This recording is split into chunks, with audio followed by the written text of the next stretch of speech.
साथियों नमस्कार।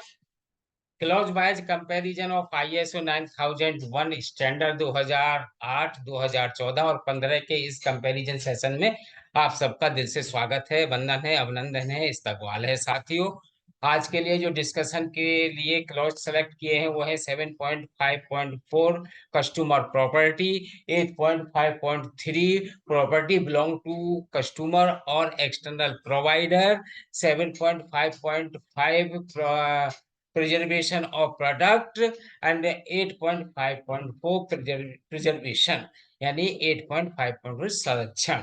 इस पर डिस्कशन, इस पर चर्चा आज के वीडियो में हम कर रहे हैं।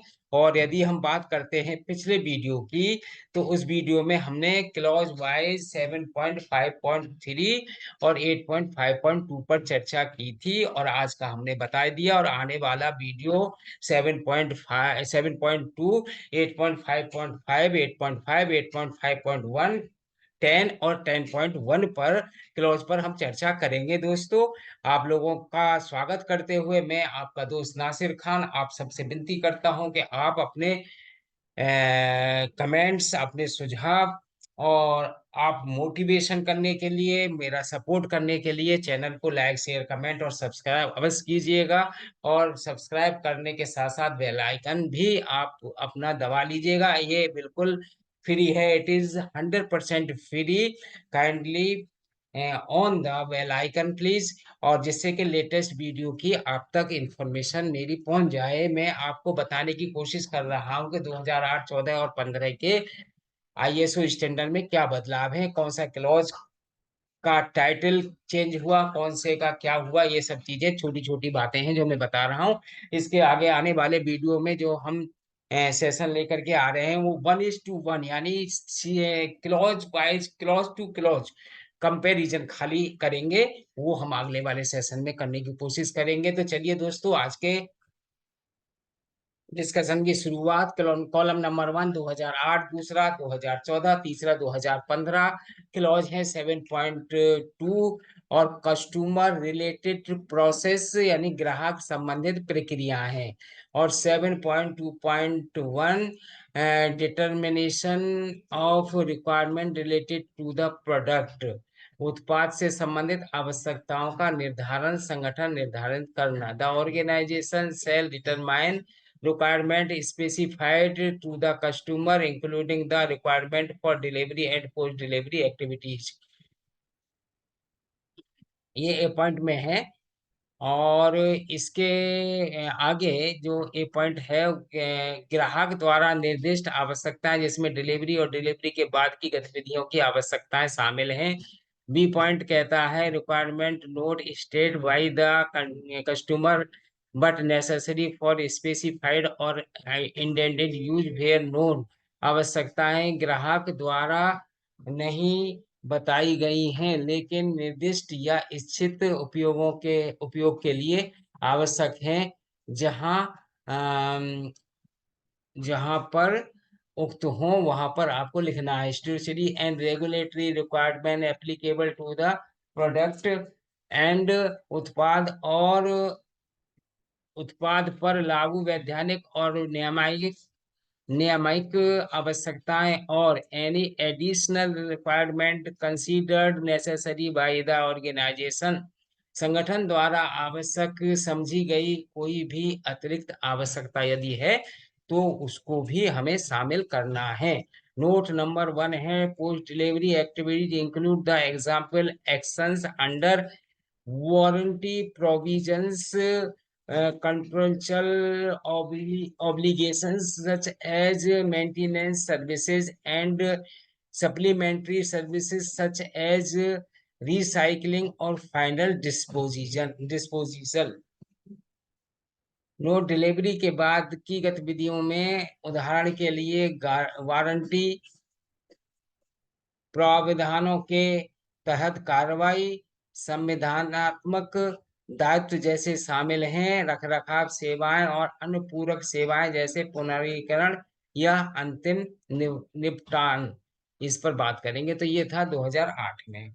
अभी जो बात हो रही है 8.5.5 की, पोस्ट डिलीवरी एक्टिविटीज में एज पर applicable the organisation shall meet requirement for post delivery activities associate with the product and activities, जो लागू हो संगठन उत्पाद और सेवाओं से जुड़ी डिलीवरी के बाद की गतिविधियों के लिए आवश्यकताओं को पूरा करेगा।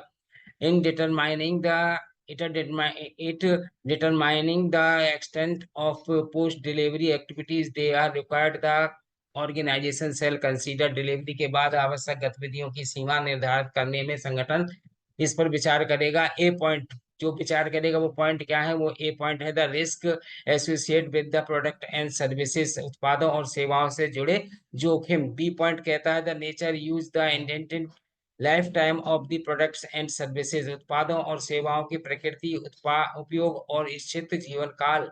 कस्टमर फीडबैक, ग्राहक की जो फीडबैक है, जो प्रतिक्रिया है, वो क्या है। स्टेचुटरी एंड रेगुलेटरी रिक्वायरमेंट, वैधानिक और नियामक आवश्यकताएं क्या है। Note, post delivery activities can include actions under warranty provision, contractual obligations such as maintenance service and supplementary service such as a recycle और final disposal। डिलीवरी के बाद की गतिविधियों में वारंटी प्रावधानों के तहत कार्रवाई, रखरखाव सेवाओं जैसे संवैधानिक दायित्व और रिसाइकलिंग या अंतिम निपटान निपटान जैसी पूरक सेवाएं शामिल हो सकती हैं। अब अगर 2015 की बात करते हैं साथियों, तो 2015 में क्लॉज नंबर 5.5 में पोस्ट डिलीवरी एक्टिविटीज पर जो चर्चा की गई है ऑलमोस्ट एक ही जैसी होंगी, शायद इसमें एक आध शब्द की बड़ी चेंज हो सकता है। The organisation shall meet requirement to post delivery activities associate with the products and services, संगठन को उत्पादों से जुड़ी डिलीवरी के बाद की गतिविधियों के लिए आवश्यकताओं को पूरा करना होगा। और सेवाएं, in determining the extent of post delivery activities that are the required, the organization shall consider जो करेगा ऑर्गेनाइजेशन, वो कौन कौन सी पॉइंट कंसीडर करेगा। ए पॉइंट कहता है स्टेचुटरी एंड रेगुलेटरी रिक्वायरमेंट, वैधानिक और नियामक आवश्यकताएं। The potential under the undesired the potential undesired consequence associated with its product and services, इसके उत्पादों और सेवाओं से जुड़े संभावित अवांछनीय परिणाम। The nature use the intended life time of its products and services, इसके उत्पादों और सेवाओं की प्रकृति, उपयोग और इच्छित जीवन काल। कस्टमर रिक्वायरमेंट, ग्राहकों की आवश्यकताएं। कस्टमर फीडबैक, ग्राहकों की प्रतिक्रियाएं। Note, Post post delivery activities can include action under warranty provision, contractual obligation with as maintenance service and supply and supplementary service such as recycle और final disposition। डिलीवरी के बाद भी की गतिविधियों में वारंटी प्रावधान, संविधानात्मक दायित्वों के तहत कार्रवाई शामिल हो सकती है। रखरखाव सेवाओं और अन्य पूरक सेवाओं जैसे पूर्व का चक्रण या अंतिम निपटान के रूप में। देखिए साथियों, 14 और 15 में कोई बदलाव नहीं है, उसमें जो था वो चेंज ये हुआ कि 7.2 का जो है वो इधर पूरी तरह से क्लॉज ही चेंज हो गया है। अब अगली वाली बात में हम इम्प्रूवमेंट पे चलते हैं, सुधार, कंटिन्यूअल इम्प्रूवमेंट से बात करते हैं। तो continual improvement through quality policy objective audits, analysis of data, corrective and preventive action and management review. गुणवत्ता नीति उद्देश्यों, ऑडिट, डेटा के विश्लेषण, सुधारात्मक और निवारक कार्रवाइयों और प्रबंधन समीक्षाओं के माध्यम से निरंतर सुधार। अब 2014, ये था 2008 की बात। अब 2014 की बात अगर हम करें तो इम्प्रूवमेंट है 10, क्लोज नंबर है 10, क्लोज नंबर 10 इम्प्रूवमेंट 10.1 जनरल सामान्य में बात करते हैं। तो इसमें क्या कहता है, द ऑर्गेनाइजेशन इम्प्रूवमेंट के लिए बात कर रहे हैं, और इम्प्रूवमेंट में जनरल में 10.1 में जनरल सामान्य बात क्या कहता है, टॉपिक क्या है। The organisation shall determine and select opportunity for the improvement and implement necessary action to meet customer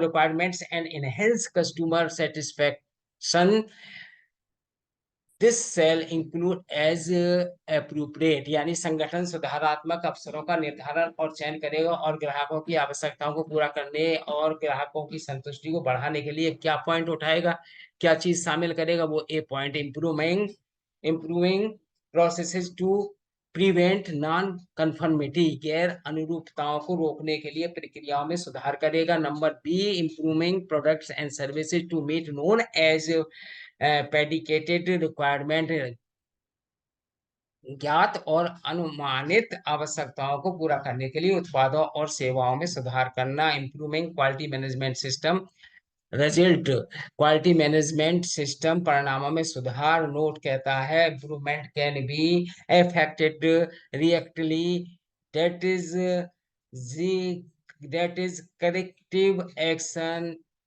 intermediately, that is continual improvement, by step change, that is breakthrough, और करेक्टिवली इनोवेशन, और Y reorganisation transformation, यानी सुधार प्रत्यात्मक रूप से जैसे सुधारात्मक कार्रवाई, क्रमिक रूप से जैसे निरंतर सुधार, चरणबद्ध परिवर्तन जैसे सफलता, रचनात्मक रूप से जैसे नवाचार, और यह पुनः संगठन जैसे कि परिवर्तन और द्वारा किया जा सकता है। ये बता रहे कि इम्प्रूवमेंट कैसे किया जा सकता है। ठीक है, अभी 10 इम्प्रूवमेंट और 10.1 जनरल में जो 2015 के हिसाब से है, ऑलमोस्ट एक ही चीज होगी जहां तक मैं समझता हूँ, कोई बदलाव नहीं है इसमें भी। तो the organisation shall determine the select opportunity for the improvement and implement any necessary action to meet customer requirements and enhance customer satisfaction, संगठन सुधार के अवसरों का निर्धारण और चयन करेगा और ग्राहकों की आवश्यकताओं को पूरा करने के लिए आवश्यक ग्राहकों की संतुष्टि को बढ़ाने के लिए कोई भी आवश्यक कार्रवाई करेगा जरूर। और वो किन पॉइंटों के आधार पर करेगा, वो ये है a point, improving products and services to meet requirement as well as to address future need and expectation. ये शब्द थोड़ा सा यहाँ पर अलग आ गया है, यहाँ पर ये फ्यूचर नीड्स एंड एक्सपेक्टेशन इधर नहीं है। और आवश्यकताओं को पूरा करने के साथ साथ भविष्य की जरूरतों और आवश्यकताओं को पूरा करने के लिए उत्पादों और सेवाओं में सुधार करना, यानी 2015 के स्टैंडर्ड में भविष्य की चिंताओं को देखते हुए और भविष्य के लिए सेवाओं के सुधार में करने के लिए थोड़ा सा चेंज यहाँ करिए। करेक्टिंग, प्रिवेंटिंग और रिड्यूसिंग अंडर अनडिजायर्ड इफेक्ट्स, अनवांछित अनवांछित प्रभावों को ठीक करना, रोकना या कम करना। Improving the performance and effectiveness of quality management system, गुणवत्ता प्रबंधन प्रणाली के प्रदर्शन और प्रभावशीलता पर सुधार। Note example for improvement can include corrective correction corrective action, control improvement, breakthrough change, innovation and reorganization. उदाहरणों में सुधार, सुधारात्मक कार्रवाई, निरंतर सुधार, निर्णयात्मक परिवर्तन, नवचार और पुनः संगठन शामिल हो सकते हैं। दोस्तों नमस्कार, मैं हूं आपका दोस्त नासिर खान। आज के इस वीडियो के अंत में आप सबसे विदा लेते हुए वादे के साथ कि अगले वीडियो में मैं फिर मिलता हूं एक नए क्लॉजों के डिस्कशन में और नए क्लॉजों के कंपैरिजन में। जो क्लॉज होंगे 7.5.4, 8.5.3, 7.5.5 एंड 8.5.4, अगले वीडियो में मिलता हूं। दोस्तों अपना रखिए ख्याल, मेरी विनती को स्वीकार कीजिएगा। मेरे मनोबल बढ़ाने के लिए लाइक शेयर कमेंट और सब्सक्राइब अवश्य कीजिएगा और अपने प्यारे प्यारे कमेंट भेजिएगा, अपना सब कीजिएगा। मैं सभी का दिल से शुक्रिया अदा करता हूँ प्यारे प्यारे कमेंट्स के लिए। बने रहिए एनके क्वालिटी ट्रेनर के साथ। अपना रखिए ख्याल, मैं हूँ आपका दोस्त नासिर खान, विदा लेता हूँ। अगले वीडियो तक मिलते हैं एक नए वीडियो के डिस्कशन के साथ। नमस्कार, जय हिंद, जय Bharat, thank you so much, नमस्ते।